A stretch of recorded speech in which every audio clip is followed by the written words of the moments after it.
Hi, everyone, and welcome to another WE-CAN workshop. My name is Carrie Ramsey, and I am the project manager for the WE-CAN project, which is led by Queen's University. And today we are looking at learning about Crowdfund Your Business. And if you have questions, we will certainly answer them either today or find out for you.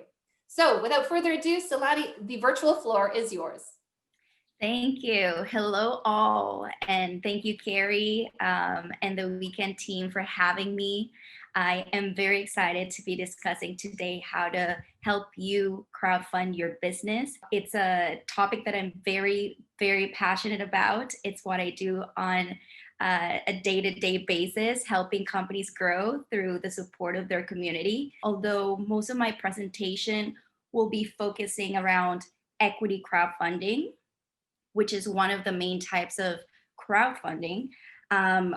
Most of this presentation is applicable to all the other types of crowdfunding, especially towards the end, because it's a marketing portion and all crowdfunding campaigns need marketing. Here are the main types of crowdfunding in Canada. They are currently donation-based crowdfunding, rewards-based crowdfunding, and equity crowdfunding. As the name surmises, in donation-based crowdfunding, the crowd is making a donation to an organization, a cause, usually a not-for-profit, and they are gaining nothing more than the satisfaction of knowing that they're helping a cause that they believe in. In rewards-based crowdfunding, the crowd is backing a person, a company, a cause, in return for a product or a service. So they are getting something usually tangible. With equity crowdfunding, people are investing in a company in return for shares in their business. Here is how equity crowdfunding works. It has two components. The first one is companies who are looking to raise capital and issue equity convertible notes. And the second component are the investors, who are large groups of smaller investors who participate by investing micro amounts. Actually, investors with equity crowdfunding can invest as little as $100. A very important component of equity crowdfunding is that you have to be an exempt market dealer in order to operate an equity crowdfunding platform. Otherwise, it would be an illegal platform. If you're considering going the equity crowdfunding route, it's very important that you make sure that you're working with a licensed exempt market dealer. Equivesto is licensed as an exempt market dealer under applicable securities legislations in Ontario, Alberta, British Columbia, and Nova Scotia. Amongst their two main roles is one, to protect and support both companies raising capital and investors. And they also act as a third party to help facilitate investment transactions. If you're ever in doubt, you can always go to aretheyregistered.ca and search for their license there. This is also a place where you can find Equivesto's license. In terms of investors, it can be anyone living in Ontario, British Columbia, Alberta, and Nova Scotia, because that's the provinces that we currently operate in. People also need to be above the age of 18. They must understand the risk of this high-risk investment, and they must be confirmed suitable by our compliance team. And then for companies, you only need to be operating in Canada. You must be looking to raise $25,000 or more, from $25,000 to $1.5 million. You must also have more than an idea. And by that, I mean that you must have either a minimum viable product or a proven track record of success if you're already operating. You must also be confirmed suitable by our compliance team. And lastly, you must also have a loyal and supportive community, or must be making an impact in your community. So on the left, we have examples of companies that work well. The first example is a company with a strong community focus, such as restaurants, local shops, or a community center. Another example of a company that would work well is an exciting new idea that captures the imagination. Or you could be a company with a strong positive impact either locally or globally. In terms of companies that don't work as well, companies where the value of the business is tied to a small number of employees. So, for example, if that employee leaves, the company is less valuable. Examples of these types of companies are consulting companies and freelance business. Also, a company that may not work as well is a highly technical B2B business. Can you give us some examples of some example successful businesses that would be an equity crowdfunding fit, Zulany? Sure. Restaurants, they tend to do well because you have a local supportive community. Chances are that you have been there for a while, you know the people around that city, as well as if you have like an innovative technology. And you might have already touched on this. Could you just restate this equity crowdfunding? It's really for businesses that are already in the marketplace, correct? Or could they be for a business that it's about to open? Yes, it can be for both businesses who are already operating and businesses who are not yet operating. So that's why it's important that if you're not operating, that you have a minimum viable product. If you're, Ariane is asking, if you're new in the city or the area and you want to start a restaurant, is it a good idea to use crowdfunding to raise money to open? It will all depend on you activating your community. We have a company that is currently raising, and it's called Cordelia's Locket. It's a women-led business, and they're planning to open a wine bar and deli in BC. They're not yet operating, so it's a fantastic example of this. Quick question. You mentioned risks earlier, Zulany, and every time I think most women entrepreneurs that I know, every time they hear that, they're like, oh, I don't want to go high risk. So basically what I just meant was that this is a fit for for an investor who is willing to lose what they put in. For example, if you only have $100 to your name, it would be a terrible idea, and you wouldn't be, unfortunately, a fit for our portal. So it's more on the risk on the side of the investors, not so much on the business. No, exactly. Okay, it's on the gotcha. side of the investors. And a final question before we continue, Zulany. What is the difference between equity crowdfunding and venture capitalists, like angel investors? Venture capitalists and angel investors, they are accredited investors. With equity crowdfunding, many more people can participate because the power is given to the crowd. So people that the everyday Canadian, basically.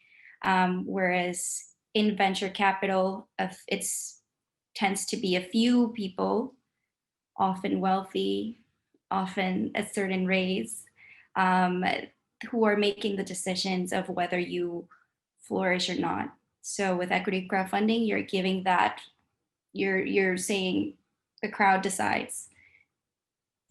Thank you. Thank you for sharing that. So capital life cycle. Yeah, I briefly touched on this.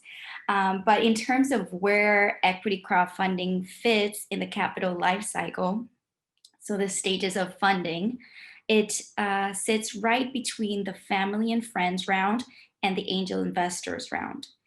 So with family and friends, you're often looking to raise $100,000 or less. With equity crowdfunding, you're looking to raise between 25 to 1.5 million. And then when you move on to angel investors, you're perhaps looking for $400,000 to 3 million. A few benefits of equity crowdfunding. So the first one and most exciting, the access to capital. So you don't need to rely on bank loans if that's not your preferred route. You're also gaining dedicated investors.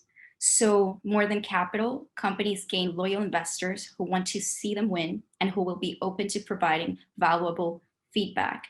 Because since they already contributed, they feel the need to see you succeed. You're also gaining brand exposure. In the digital era, it's super important. So a digital campaign makes it easier for investors to spread the word, share it on their social medias, to their networks, and this results in more people knowing about your brand. So in a way, your investors become your brand ambassadors because they want to see you win. And lastly, proof of concept. A successful campaign gives your company enough market validation and credibility to move on to the next funding stage. Companies can choose the type of shares that they issue to the public. Don't worry, we help you figure that out. Companies also give direct partial ownership in the form of shares. And companies often offer non-voting common shares. In terms of ongoing requirements that you as a company need to do, it's first host a shareholders meeting, and second, you must update the securities regulators when raising capital in the future, or if you're undergoing a large change in your business operations. This is applicable to all types of crowdfunding. There are many things that you need to do before you even apply to a crowdfunding platform, and I recommend that you do so because there is a fee associated typically with an application. So in a way, this is where the real work begins. The first thing that you have to prepare is the documents. These documents will vary because you will need more documents for equity crowdfunding that you will need for, let's say, Kickstarter. And I will be touching a bit more on which documents I'm talking about in a bit. You also must be thinking about how you want to present and frame your business so that people, potential investors, feel like they should care about what your business is doing.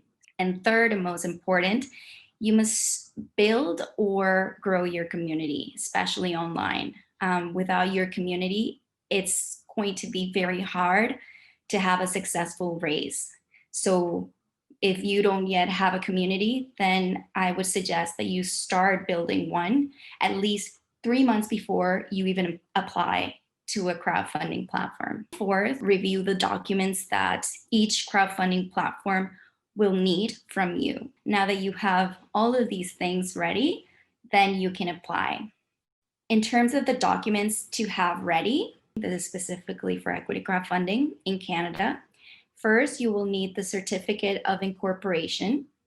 You will need a cap table, the organizational chart, the business plan, the pitch deck, the financial statements, the shareholders' agreements, your financial projections of 5 years, and the purpose and amount.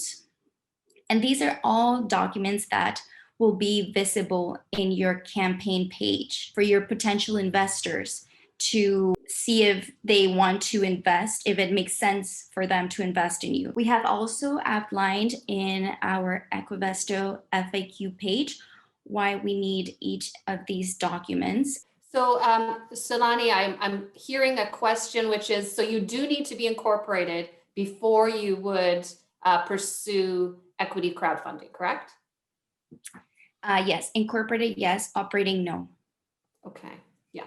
So some of the other crowdfunding opportunities that we'll even chat about, and you've mentioned Kickstarter or other ones, don't require a company to be incorporated. Correct. But I think that's an important distinction, that for equity crowdfunding, your investors are going to want to see that you're incorporated. I briefly looked over Kickstarter's requirements, and while you don't have to be incorporated, you do need to be registered.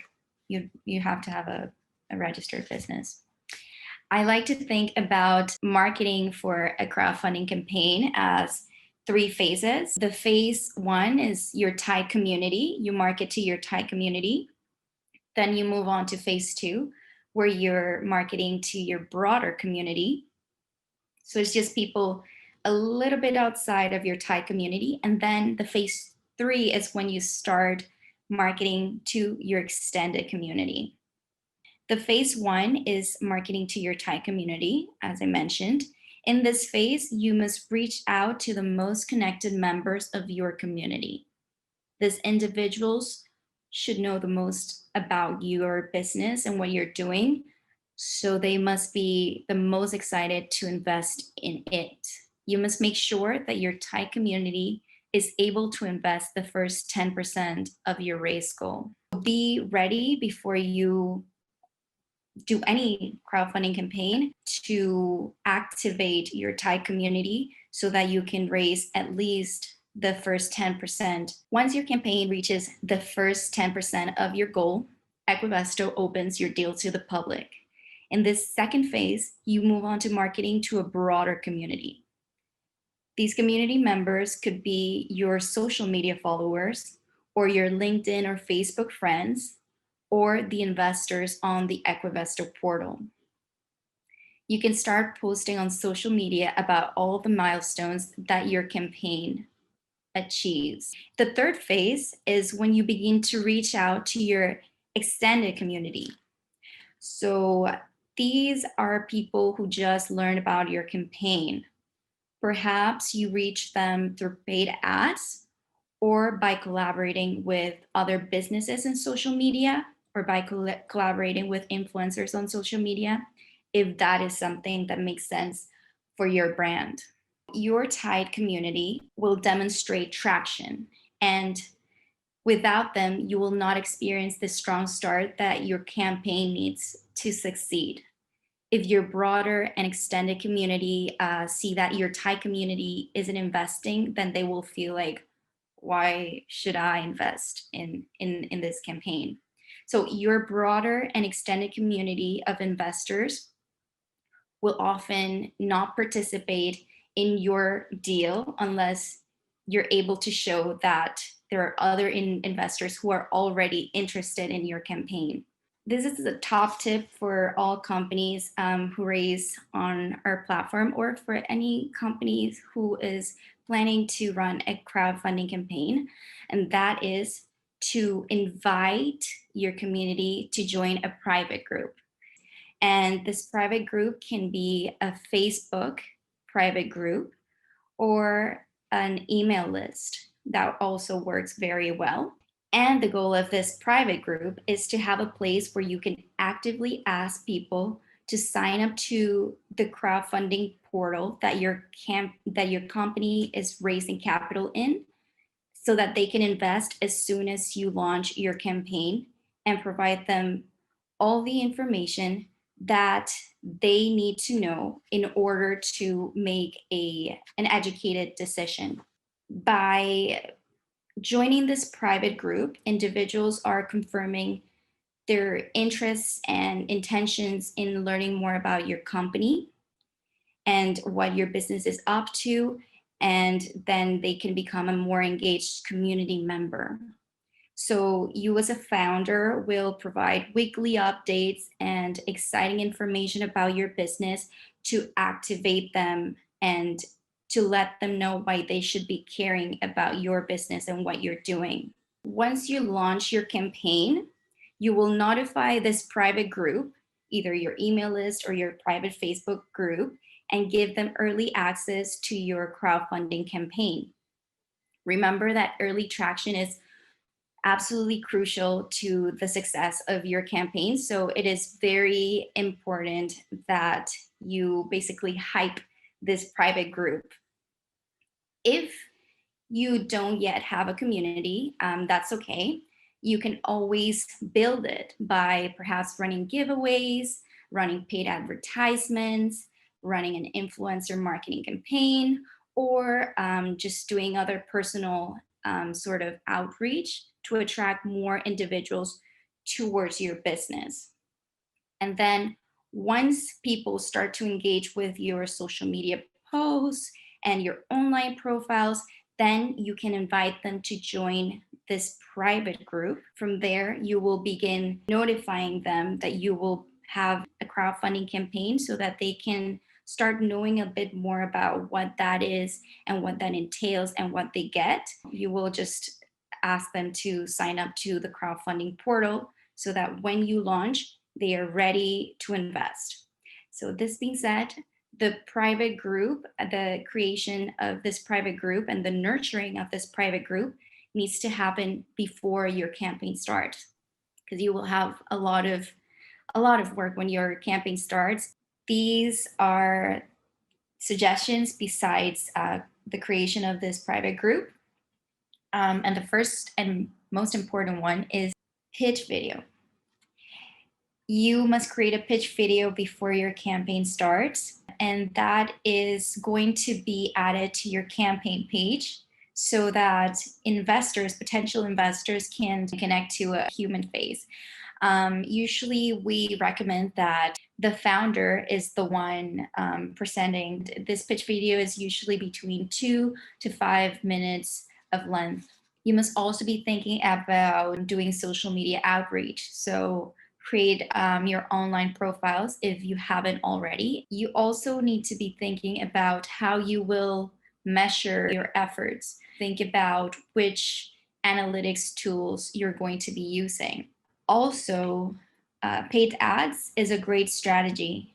I highly encourage you to do so before and after and during the campaign. I say before the campaign because you will need to know what images work best for your brand, what language works best for your brand, what voice, what tone. So all these tests should have happened before your campaign starts so that when it starts, you already know what image, what color combination, what call to action, what description do people like to see, what do they resonate with. And on that note, if you plan to run Facebook ads specifically, you must install the Facebook Pixel so that you're tracking all data from your Facebook ads. If it makes sense for your business, you could also be thinking about running contests or giveaways. And also on that note, influencer marketing is pretty popular now. Typically,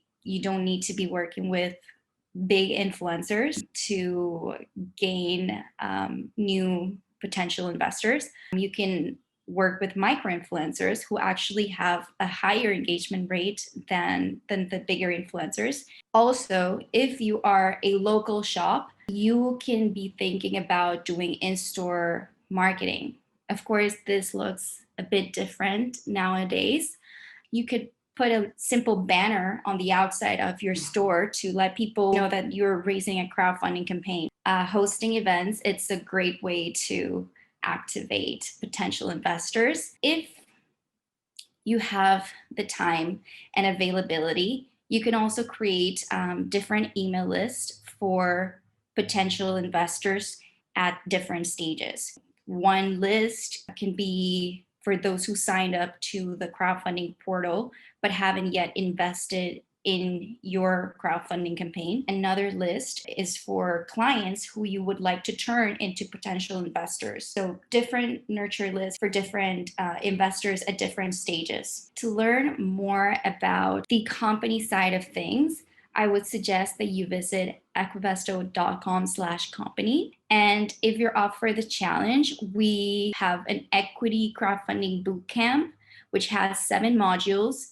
And then you will test your knowledge at the end in a short 5-minute quiz. It's really fun. It will only take you about 20 minutes. If you also have questions that are not related to marketing, you can reach us out at support@equivesto.com. We are also available for a call with one of our dealing reps at calendly.com/Equivesto. Thank you so much for listening. Thank you so much, Zulany. I love that it's a big topic, but you've put it in such really clear steps. And so I appreciate that very much. A couple of questions that have come up. Madeline has asked, What is the main benefit, or could you restate the main benefit for people investing in your company? So what's in it for them? Why would they be enticed to do this? Because they believe in what you're doing, because they care about what you're doing, because you're making something positive for your community. And what about financial returns? Is that a part of this? Is that the investors would hope to get money back, right? Of course, they would hope so, but they have to be prepared to not see those returns in at least 5 years. And there's another question about, does it take a specific amount of money to become an investor? I'm not sure if you touched on that. You might have. The platform is free for investors. So all you need to spend is $100 or more on your investment. Minimum investment is $100. Is $100. That's Okay. correct. Which is very low considering some of the other entry Correct. points. Yeah, this is for the everyday person who wants Yeah, to make a difference in their absolutely. neighborhood or their city. Very good. A question about here, I'll ask this one from Susan. Realistically speaking, what percentage of your company should you be willing to part with? I think this is a great question. That's something that you can definitely discuss with our dealing rep on the call. Question here from Alex. Is there a time limit on how fast we meet our financial investment goal? I think that my suggestion, a good timing would be 45 days. So right in the middle. What about the goal? Someone had asked in private the what's a good goal to aim for? Like you had mentioned, it can be from. Maybe you want to remind us of the Yeah, oh, it's 25,000. I think you said is the minimum, 25,000 to 1.5 million. right? And so when you were talking about you have to raise 10% with your tight community. So in that case, that would be 2,500. So I guess the question to say is, how much can I raise from my tight community? Because Exactly. otherwise this campaign isn't going to the next phase. So I think that's a way to put it as well. Like, great, we'd all love to raise $1 million, but are you going to raise 100,000 from your tight community before you go to phase two? I guess is the realistic way to think about the goal. Exactly. And I was just speaking with someone, I think she's on this call actually, last week, about social media and this idea of how important it is to build that community, as you've said, Zulany, before you have an ask.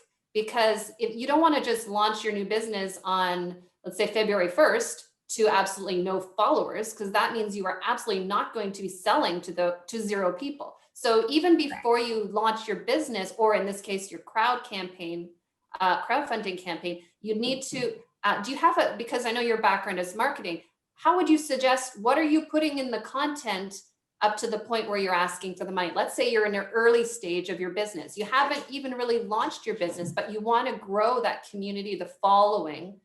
What are Yeah, you doing in there, in your social media, for instance? absolutely. You will be talking about your story, what motivated you to start this business, get them excited about what you're trying to accomplish. So I guess in a way, just tell your why. I so agree with that. And I love that, even when, like, to reveal your own values and your own views on things, because, people don't buy from companies, they buy from people. So if people like you and get to know you, and again, this idea of no one's going to give money to a name of a business, but they're going to give to Lorena, they're going to give to Alex, they're going to give to Paula, people supporting people. So if your Right. face is never on your social media feed, and women entrepreneurs tend to hide a lot behind their logos and their products, but we need to see your face, because that's what people are going to get to know. That's how they'll get to know you. Absolutely. That human connection is so important. I think that you've given people a lot to digest, and this is an awesome opportunity in the fundraising plan. If we can look at our business as we're constantly fundraising, this is a really great strategy, and it might be one of many that we use, but it exists out there, and I've seen it work. I've seen it work in various platforms. So kudos to you, Zulany, and to your team for creating a new and Yeah. innovative way to engage entrepreneurs. And have a wonderful day, everyone. Take care. Bye.